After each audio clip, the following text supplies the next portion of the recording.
Francis Pousse, vous êtes là? Oui, tout à fait, j'ai patienté. Comment ça va, Francis? Eh bien écoutez, ça va bien. Très intéressé par votre sujet d'avant parce que le problème de la sécheresse concerne aussi la survie des stations-service, puisque notre diversification est assurée, entre autres, par le lavage auto, qui évidemment, dans ces eaux de sécheresse, est impacté. On le comprend. J'allais vous en parler.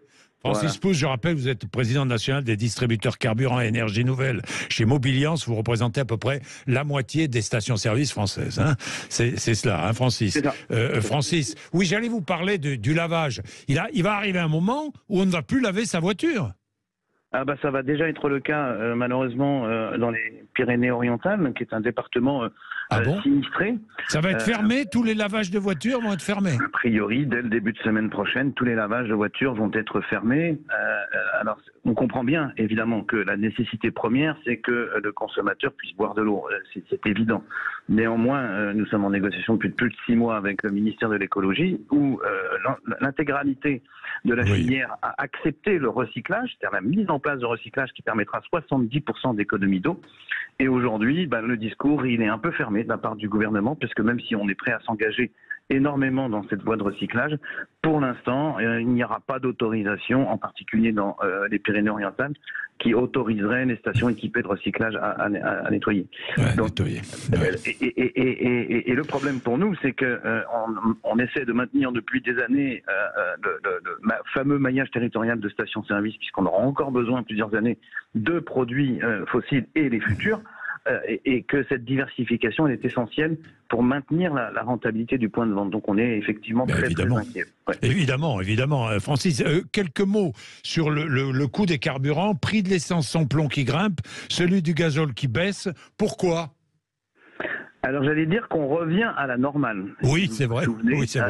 Avant la guerre en Ukraine, on avait un dépositionnement à peu près de 10 à 15 centimes, gasoil moins cher, et on revient à la situation d'avant-crise. Alors effectivement, on a peut-être un samplon qui est encore un peu cher parce que les grèves passées ont créé des tensions sur l'approvisionnement de samplon. Donc il y a toujours une partie d'importation. Donc à partir du moment où on importe, c'est toujours plus cher puisque traditionnellement on est autosuffisant en samplon en France. Le redémarrage, la fin de redémarrage de nos raffineries françaises va, je pense, permettre d'atténuer un peu le coût du samplon. Le coût du samplon. Ça va continuer ? Est-ce que le gazole va continuer à baisser ou pas ? Alors, tout est une histoire de cours internationaux du baril de pétrole qui est plutôt à la baisse, qui a bien baissé encore depuis 2 jours. Ce sont de bonnes nouvelles, ça. Ce sont des bonnes nouvelles. Espérons que ça continue, puisque je rappelle que nous, on a une marge fixe, quel que soit le prix du gasoil, donc on préfère qu'il soit pas cher. Le gazole qui est moins taxé que l'essence, hein ? Alors, 66 centimes d'euros de TICPE sur un litre d'essence et 60 centimes sur un litre de gasoil. Tout à fait. Donc, il est moins taxé. C'est aussi pour ça qu'on a cette différence de prix. Évidemment. Pierrette a une question à vous poser. Pierrette dirige une petite société de transport dans l'Aude. Bonjour Pierrette.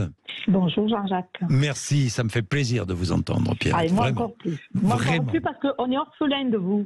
C'est vrai ? Oui. C'est-à-dire orphelin de moi, Pierrette, qu'est-ce que vous vouliez dire ? Parce qu'on ne vous voit. Mon petit déjeuner, c'était de vous écouter à BFM TV, à face à face. Ah, en politique, en face à face, vous savez que j'adore ça. Le monsieur qui défrise. Oui, c'est bien, il faut les pousser dans leur retranchement, ces politiques. Il y a de quoi faire. Oui, non, mais ça, vous avez raison, il y a de quoi faire, ça, je suis d'accord.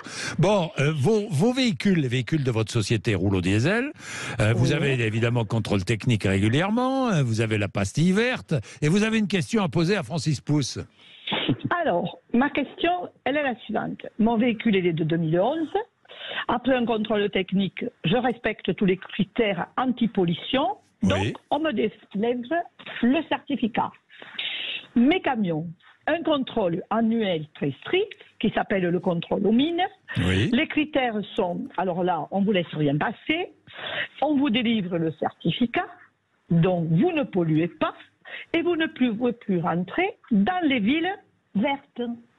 Alors, il faut m'expliquer. Les dieselistes en France ont été invités à l'Assemblée nationale par Madame Bateau pour présenter le programme éco-entretien, optimiser la maintenance des systèmes de dépollution du parc roulant. Alors voilà, il faut que ce monsieur nous dise pourquoi. C'est-à-dire, Pierrette, pourquoi est-ce que Pierrette se demande pourquoi est-ce que ces véhicules ne peuvent pas entrer dans les villes?